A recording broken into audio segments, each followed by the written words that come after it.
प्रतिनिधि सभाको चुनाव सकिएसँगै अब सांसदहरूको शपथको तयारी हुँदैछ। यही बीचमा सांसदहरूले आफ्नो चुनावी खर्च सार्वजनिक गर्दै गर्दा तपाईलाई पनि लाग्न सक्छ। यत्रो पैसा खर्च गरेर चुनाव जितेपछि देशकै नीति नियम बनाउने सांसदहरूले पाउने तलब भत्ता र सुविधा चाहिँ कस्तो छ? त्यसैले आज हामी कस्तो छमा प्रतिनिधि सभाका सांसदहरूको तलब र सुविधाहरू कस्तो छ भनेर खोज्दैछौँ। सुरु गरौँ है त।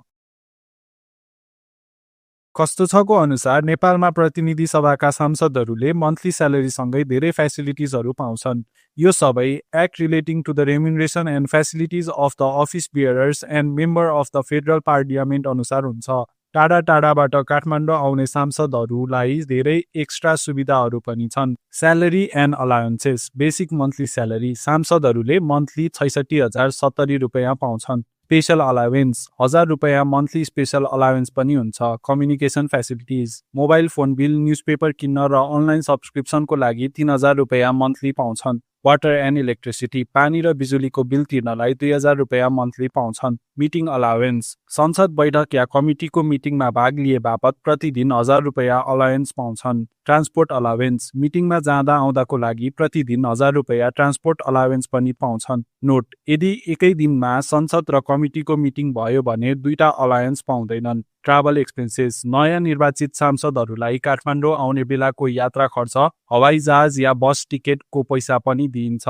Food and snacks allowance travel to Kathmandu Kathmandu आउने बेलामा खाना र नास्ताको लागि प्रतिदिन 2500 रुपियाँसम्म पाउँछन्। म्याक्सिमम 2.5 दिनको लागि, जसमा टोटल 6250 रुपियाँ हुन्छ। हाउसिङ फेसिलिटिज काठमाडौँ भ्यालीमा घर नभएका सांसदहरूलाई मन्थली 18,000 रुपियाँ रेन्ट अलावेन्स दिइन्छ भने काठमाडौँमा घर भएका सांसदहरूलाई पनि मेन्टेनेन्सको लागि मन्थली 9,000 रुपियाँ दिइन्छ। अदर बेनिफिट्स फर्निचर अलावेन्स नयाँ निर्वाचित भएपछि सांसदहरूलाई 5 वर्षमा एकपटक 15,000 रुपियाँ बराबरको फर्निचर किन्नको लागि पैसा दिइन्छ।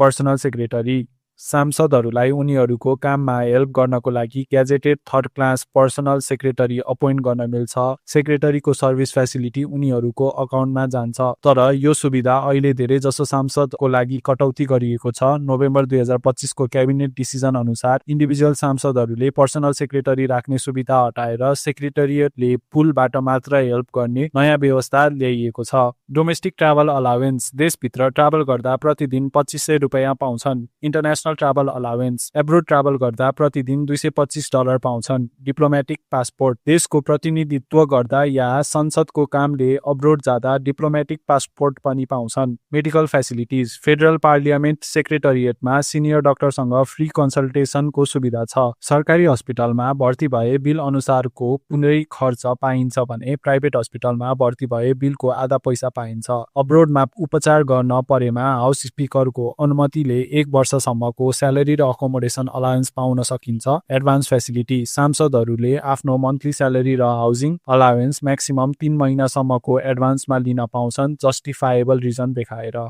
अन्तिममा कस्तो छका अनुसार ओभरअल एकजना सांसदले मन्थली 90,000 रुपियाँ जति स्यालेरी र सुविधा पाउँछन्। तर सांसदको तलब र सुविधाको रकमलाई सांसदको निर्वाचित क्षेत्र, बैठक र भ्रमण जस्ता कुराहरूले फरक पार्न सक्छन्। भिडियो अन्तिमसम्म हेरेर साथ दिनुभएकोमा हामी तपाईलाई कस्तो छले नभने तापनि एउटा सानो जानकारी दिन चाहन्छौँ। धेरै दलहरूले सांसदहरूबाट पार्टी लेभी उठाउँछन्। यो जेनेरली 10,000 रुपियाँदेखि 20,000 रुपियाँसम्म हुन सक्छ।